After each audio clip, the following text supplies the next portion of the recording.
குறைந்த விலை நிறைந்த தரம் தங்கள் தேவைகள் அனைத்தும் ஒரே இடத்தில். ஜெயச்சந்திரன்.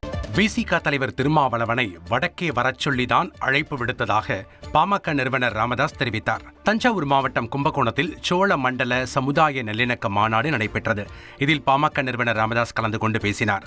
அப்போது பேசிய அவர், தென் மாவட்ட கலவரங்கள் நடந்தபோது தனக்கும் திருமாவளவனுக்கும் அழைப்பு வந்ததாகவும் அனைத்து சமுதாய மக்களிடமும் இருவரும் சென்று பேசியதாகவும் பழைய நிகழ்வொன்றை நினைவு கூர்ந்தார். மேலும் திருமாவளவனை வடக்கே வரச் சொல்லி தான் அழைப்பு விடுத்ததாகவும் அவர் தெரிவித்தார்.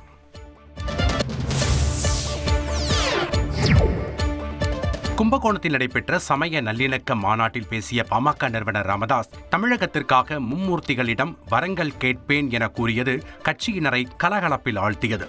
தஞ்சாவூர் மாவட்டம் கும்பகோணத்தில் நடந்த மாநாட்டில் கலந்து கொண்ட பாமக நிறுவனர் ராமதாஸ் பேசிய போது, ஒரு சொட்டு மது இல்லாத தமிழகம் வேண்டும் எனவும் ஒரு துளி மழை கூட கடலில் கலக்கக்கூடாதெனவும் மும்மூர்த்திகளிடம் வரம் கேட்க உள்ளதாக தெரிவித்தார். குறைந்த விலை நிறைந்த தரம் தங்கள் தேவைகள் அனைத்தும் ஒரே இடத்தில். ஜெயச்சந்திரன்.